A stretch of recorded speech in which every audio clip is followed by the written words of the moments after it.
7 से 8 मई 2025 की रात को पाकिस्तान ने उत्तरी और पश्चिमी भारत में स्थित कई सैन्य ठिकानों को जैसे कि अवंतीपुरा, श्रीनगर, जम्मू, पठानकोट, अमृतसर, कपूरथला, जालंधर, लुधियाना, आदमपुर, भटिंडा, चंडीगढ़, नाल, फलौदी, उत्तरलाई और भुज पर ड्रोन और मिसाइलों से हमला करने का प्रयास किया।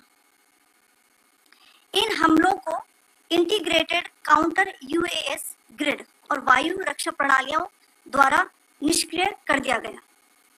इन हमलों का मलबा कई स्थानों से बरामद हुआ, जो कि पाकिस्तानी हमलों का प्रमाण है।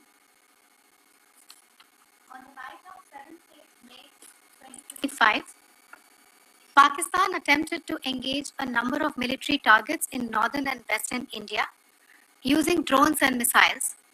These places included Avantipura, Srinagar, Jammu, Pathankot, Amritsar, Kapurthala, Nal, Jalandhar, Ludhiana, Adampur, Bhatinda, Chandigarh, Falodi, Uttarlai, and Bhuj. These were neutralized by the integrated counter unmanned aerial system and other air defense systems. The debris of these attacks is now being recovered from a number of locations that prove the Pakistani attacks. आज सुबह भारतीय सशस्त्र बलों ने पाकिस्तान के कई स्थानों पर वायु रक्षा रडार और प्रणालियों को निशाना बनाया। भारत की प्रतिक्रिया समान क्षेत्र में समान तीव्रता के साथ की गई। यह विश्वसनीय रूप से ज्ञात हुआ कि लाहौर में स्थित एक वायु रक्षा प्रणाली को निष्क्रिय कर दिया गया। Today morning, Indian Armed Forces targeted air defense radars and systems at a number of locations in Pakistan. Indian response has been in the same domain with the same intensity as Pakistan. It has been reliably learnt that an air defense system at Lahore has been neutralized. Pakistan ने नियंत्रण रेखा पर आकरण गोलीबारी की तीव्रता बढ़ा दी है, जिसमें कुपवाड़ा, बारामूला, उरी, पुंछ, मेंढर और राजौरी क्षेत्रों में मोर्टार और भारी तोपखाने का इस्तेमाल किया जा रहा है। Pakistan has increased the intensity of its unprovoked firing across the line of control using mortar and heavy calibre artilleries in areas in Kupwara, Baramulla, Uri, Poonch, Mendhar and Rajouri sectors in Jammu and Kashmir. 16 innocent lives have been lost, including 3 women and 5 children, due to the Pakistani firing. Here too, India was compelled to respond to bring mortar and artillery fire from Pakistan to a halt. Indian Armed Forces reiterate their commitment to non-escalation, provided it is respected by the Pakistan military. Jai Hind.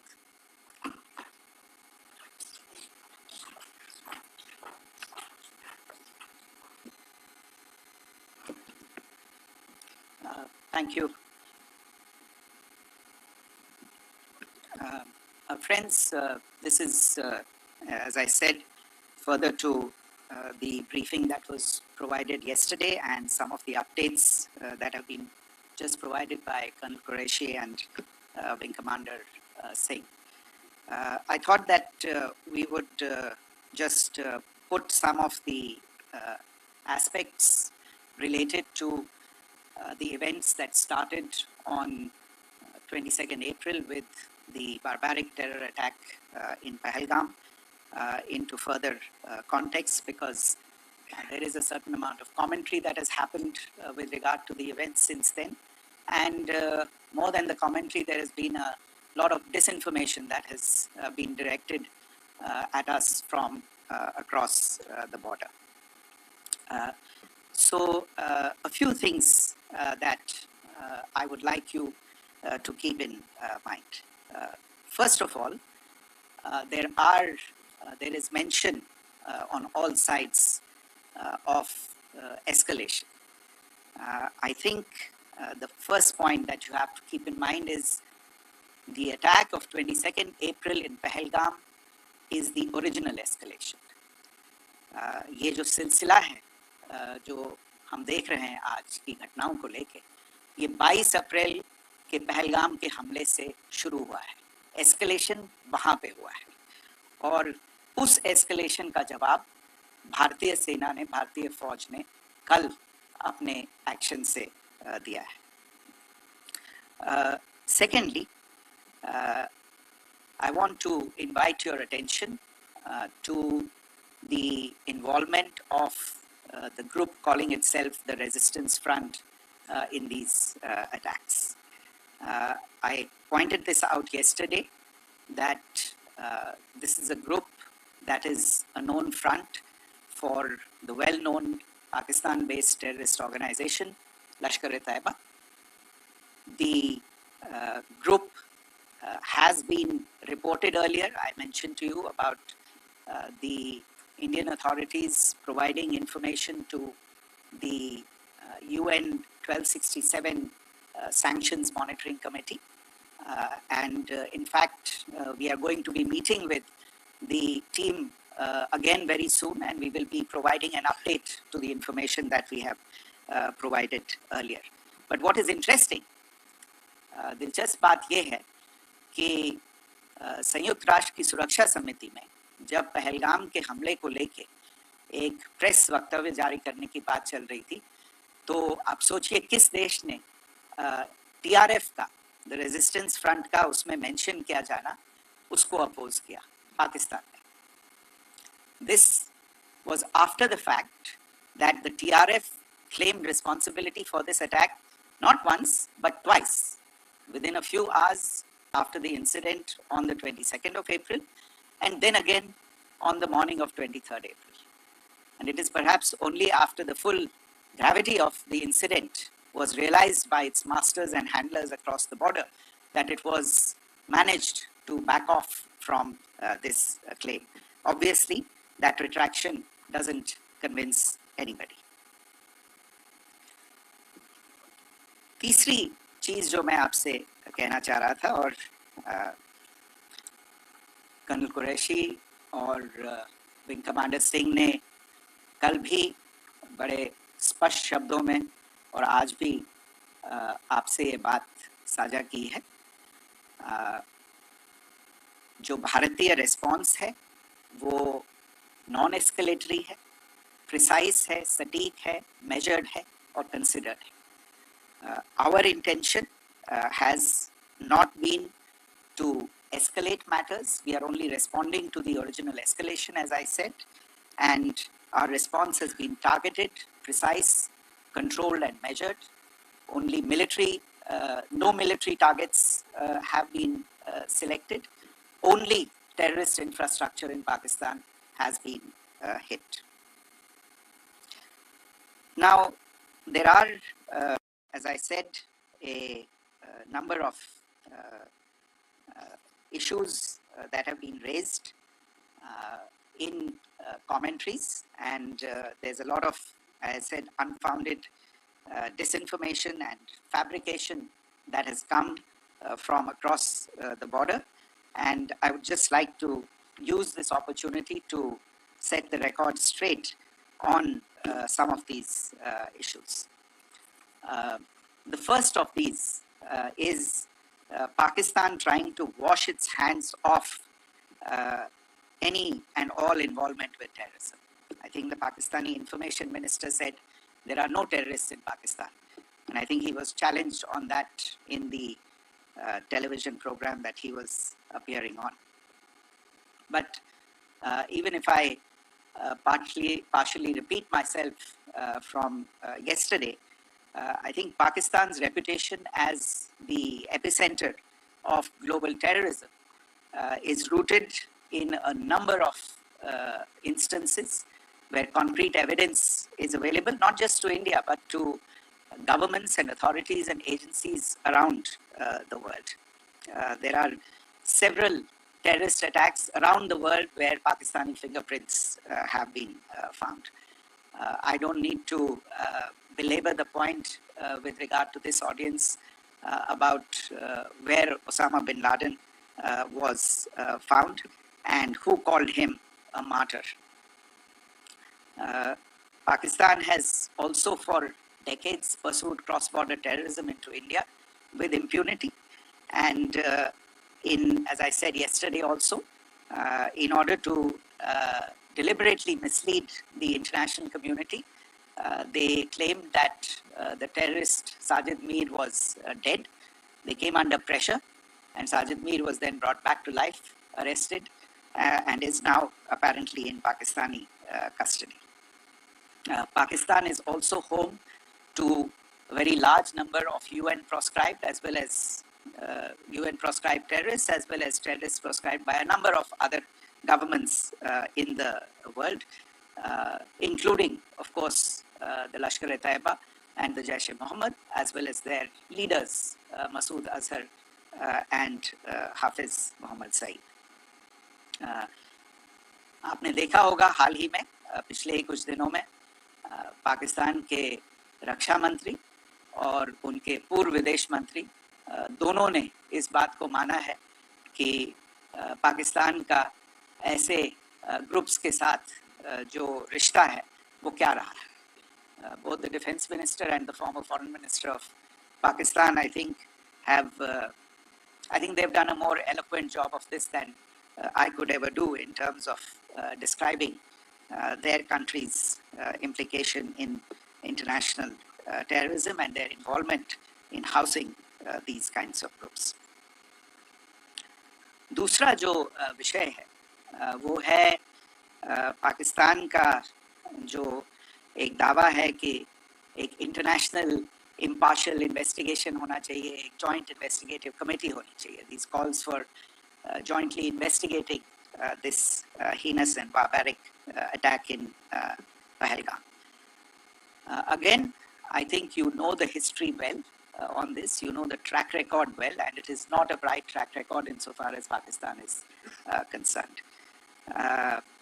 In fact, in the pursuit of justice for the victims of multiple terrorist attacks, whether it be Mumbai in 2008, in Pathankot in 2016, or many others. But in particular for these two attacks, India had offered to cooperate. India provided forensic evidence and urged Pakistan to bring the perpetrators of these attacks to justice. We, in particular with regard to the Mumbai attacks of 2008, where a Pakistani Lashkar-e-Taiba terrorist was captured alive, India provided extensive information and evidence related to the involvement of Pakistani terrorists in this attack.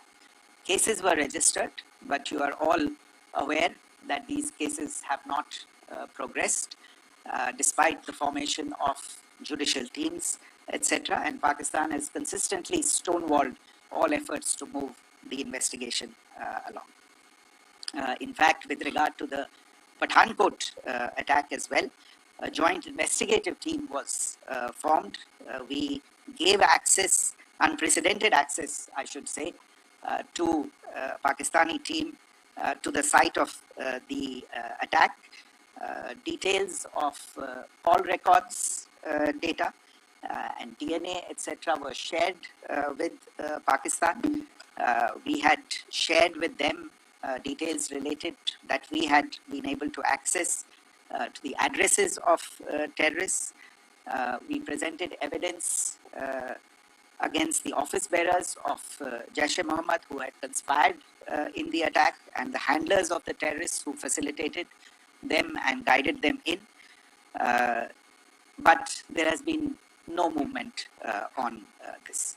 So in all of this, I think the experience has not been positive, and it certainly doesn't give us the confidence now to take at face value Pakistani assertions of wishing to participate in a joint investigation. These are just delaying tactics. These are just stonewalling tactics. And in fact, there is reason to believe that Pakistan uses the evidence that we provide only to cover its tracks and, in fact, defend the terrorists who we are looking for and obstruct the path of investigation. A third point that I wanted to address was the claim that only civilians were killed in the strikes on the 7th of May. We have made the point very clearly that all attacks on the morning of 7th May were against carefully selected terrorist infrastructure, terrorist targets. It is not clear to us, in fact, seeing some of the coverage of the after effects of these strikes, including the funerals for the terrorists that are held yesterday. I think a lot of you have seen the reports and the coverage on media. If only civilians, if any civilians were killed in these attacks, I wonder what message this picture actually sends to all of you.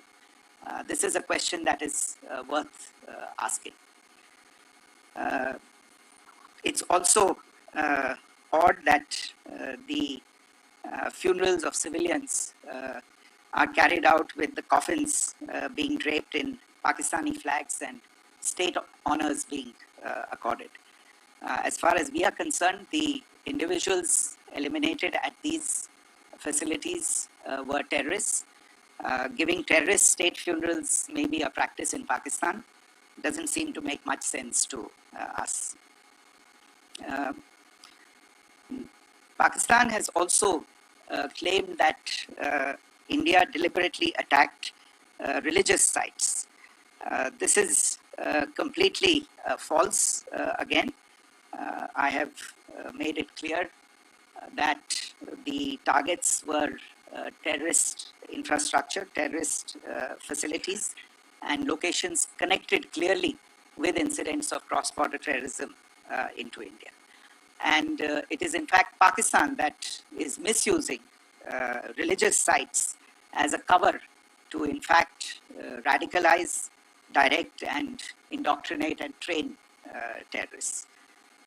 In fact, contrary to what Pakistan is claiming, yesterday Pakistan launched a targeted attack on the Sikh community in the state of Jammu and Kashmir, hitting Gurdwara in Poonch and the homes of Sikh community members, which came under attack. And we know that at least 3 individuals were killed in that particular attack. Pakistan is also making attempts to, in fact, just to add to this point, the retaliatory action that Pakistan has taken, in fact, is impacting civilians. I showed you the picture of the Gurdwara and the Sikh community members who were killed in this. There are other civilians also who've been killed and injured in these attacks. In fact, since yesterday morning, a total of 16 civilians have been killed and 59 others have been injured in the attacks by Pakistan. Not only this, Pakistan is also making attempts as part of its disinformation campaign to paint our action with regard to cross-border terrorism through the communal angle. If that is the issue, then I think I can do no better than to cite or point you in the direction of the Pakistan Army Chief's speech of 16 April 2025. I think that is the last word in communal rhetoric. And In the Pahalgam attack itself, you are aware of the kind of religious profiling that was done there, and perhaps there is a linkage between these two events. I can only say that these nefarious designs will not be allowed to succeed in India. And it is to be noted that people from all faiths, all religions, all regions in India have unequivocally, not just in India but around the world, have condemned these attacks. The Pakistani claims of now responding to India's strikes of the 7th of May. As I said right at the outset, it is India which is responding. The original escalation was by Pakistan on the 22nd of April. We are the ones who are responding to that escalation with the action that was taken yesterday morning. And again, I would like to emphasize that the action was restrained.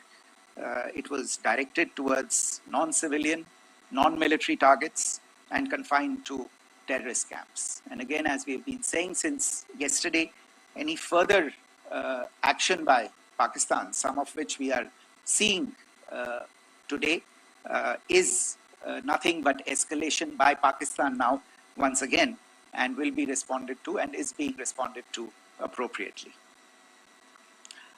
One point that I wanted to also address was the allegations to the targeting of a dam, the Neelam Jhelum project in Pakistan-occupied Kashmir. I want to say that this is an absolute and complete fabrication and a blatant lie. India has targeted only and only terrorist infrastructure, and the details of that terrorist infrastructure, together with the locations, were shared with you yesterday by Colonel Qureshi and Wing Commander Singh.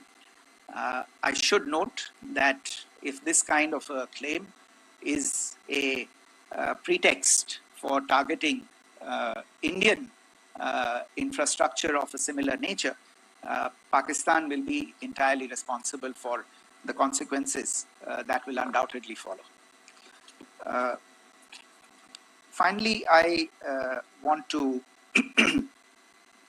address the some issues that have been raised related to the Indus Waters Treaty and the disinformation that has been raised in regard to that as well. The fact is that there have been fundamental changes in the circumstances in which the Indus Waters Treaty was concluded, and they call for a reassessment of the obligations under the treaty.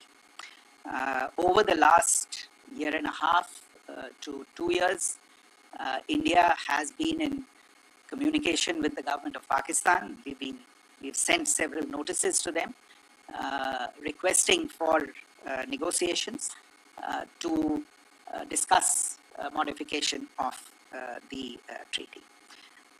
India has for 6+ decades now honored the treaty, even during periods when Pakistan imposed multiple wars on us, and even when relations were adversarial. Pakistan is the one that has been acting in violation of the treaty, deliberately creating legal roadblocks in India exercising its legitimate rights on the western rivers.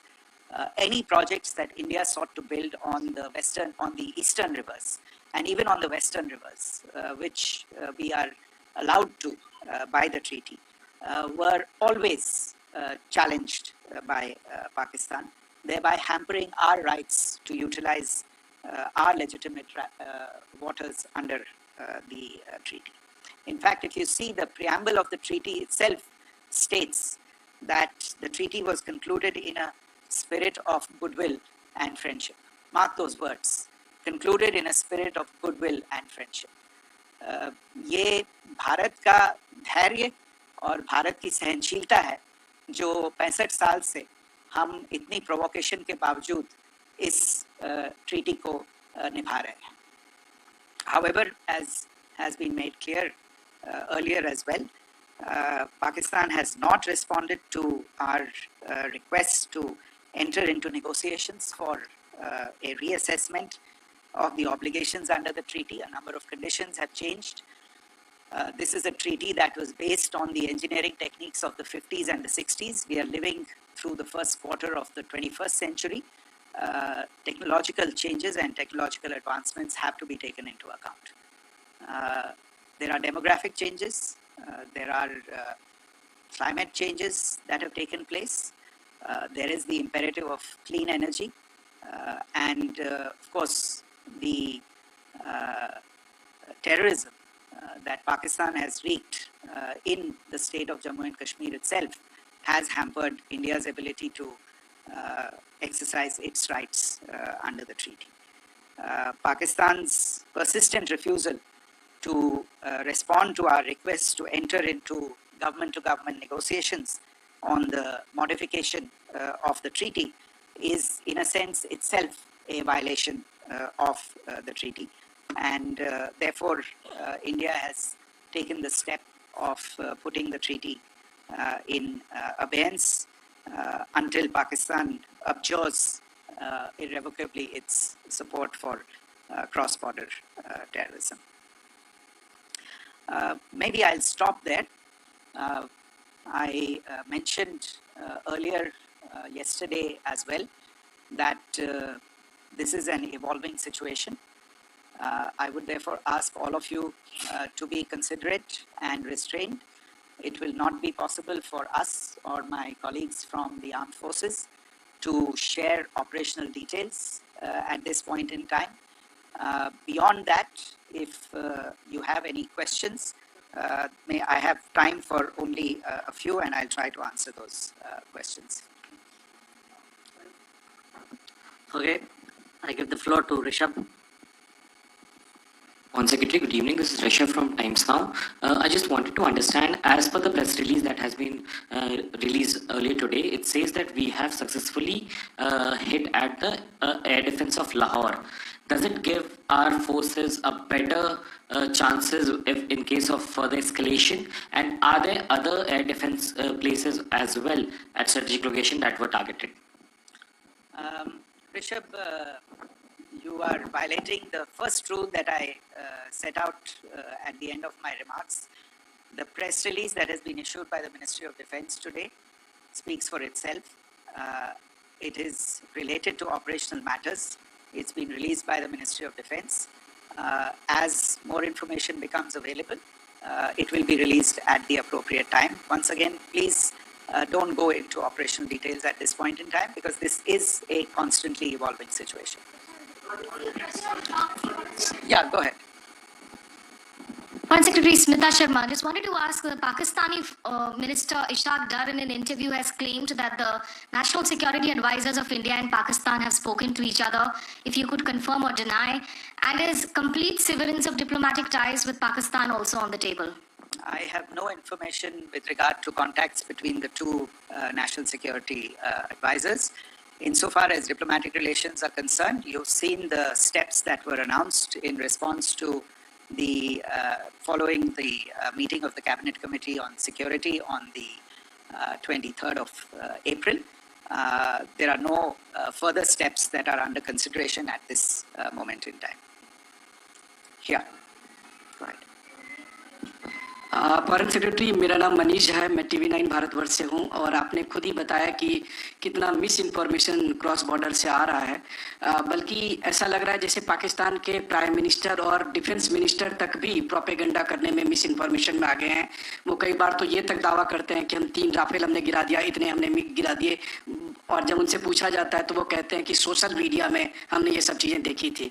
तो अगर आधिकारिक तौर पर अगर आप कुछ कह सकें इस पर, ताकि उन्हें भी समझ में आए कि इस तरह के प्रोपेगेंडा नहीं चलने वाला है. देखिए, जब सही समय होगा तो आधिकारिक तौर पे इसके बारे में सूचना मिल जाएगी। लेकिन जो आपका प्रश्न है कि प्रधानमंत्री और उप प्रधानमंत्री और विदेश मंत्री, उनके रक्षा मंत्री इस तरह की बातें कर रहे हैं, तो इसमें अचरज की कोई बात नहीं है।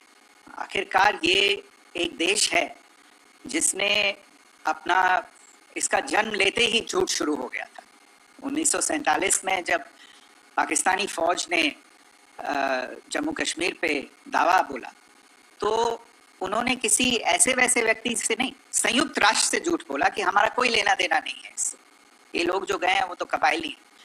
वो तो जब हमारी फौज वहाँ पे पहुंची और यूएन के लोग, संयुक्त राष्ट्र के लोग खुद वहाँ पे पहुंचे, उन्होंने देखा कि वहाँ तो पाकिस्तानी फौज घुसपैठ करके आ गई है, उसके बाद पाकिस्तान को मुंह की देखनी पड़ी और उनको मानना पड़ा कि हाँ, उनकी फौज वहाँ पे कुछ समय से पड़ी हुई है।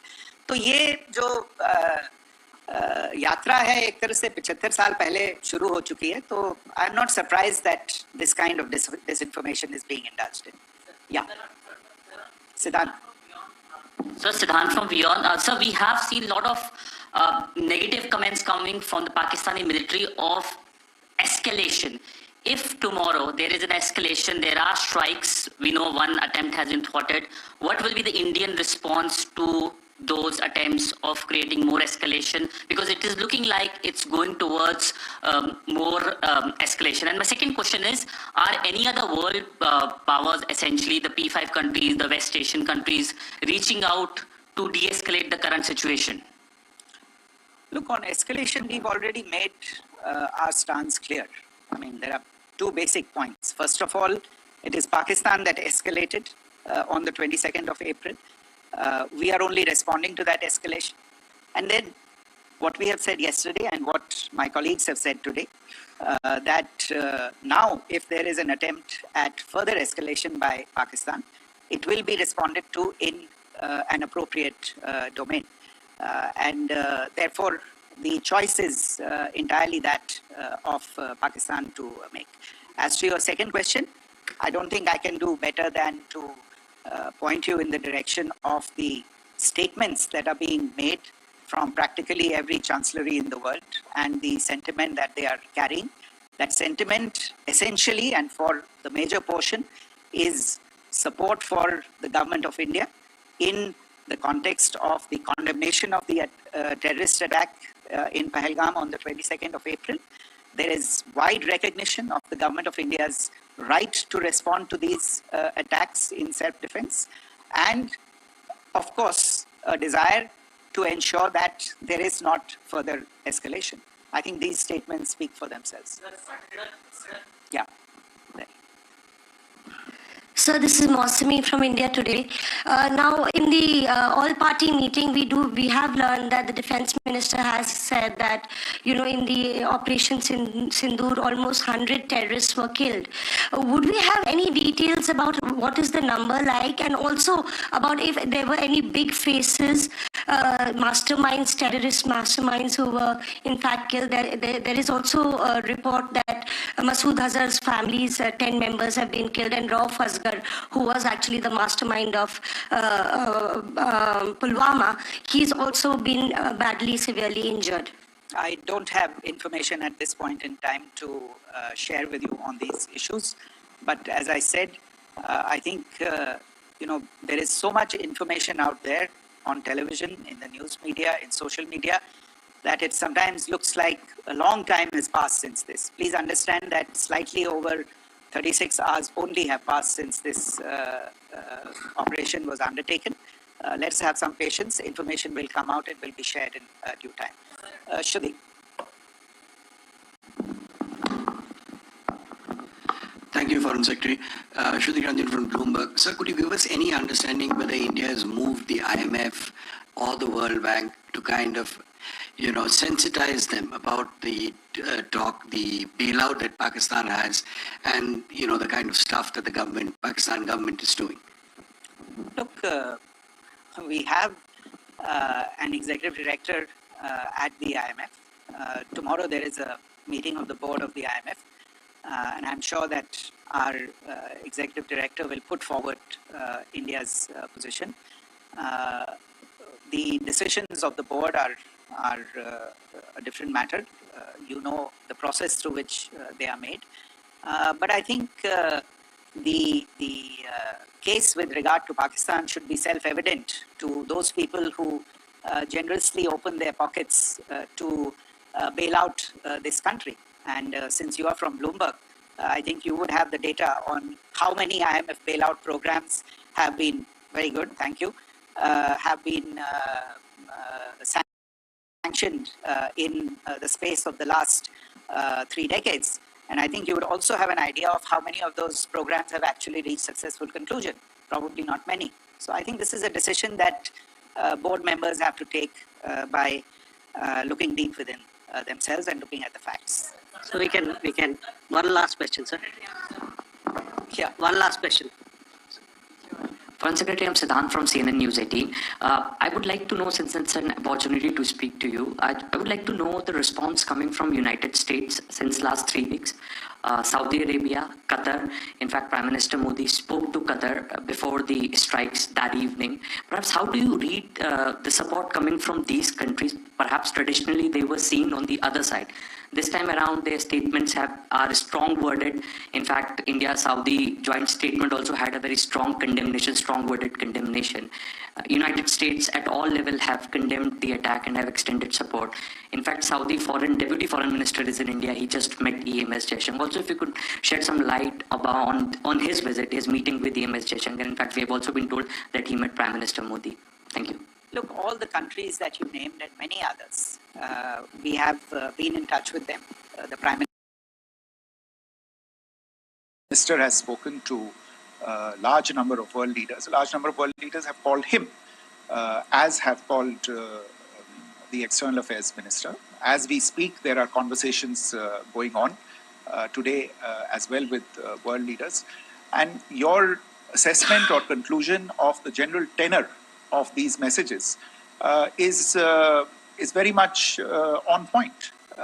And I think this is a recognition of the fact, firstly, of the barbaric nature, the unprecedented nature and character and features of the attack in Pahalgam, and a recognition of India's right to respond to this, and also a recognition of the fact that in responding, we have been nothing but responsible, and have done so in a restrained, in a measured, and in a non-escalatory manner.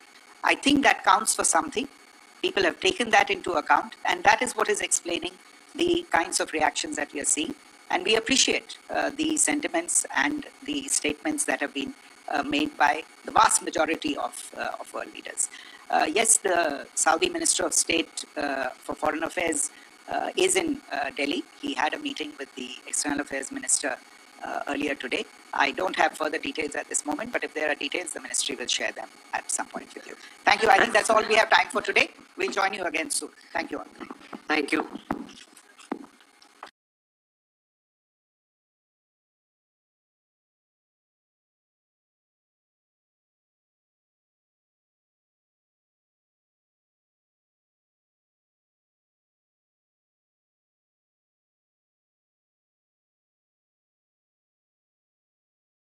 New McCain Air Fryer French Fries, designed specially for air fryers.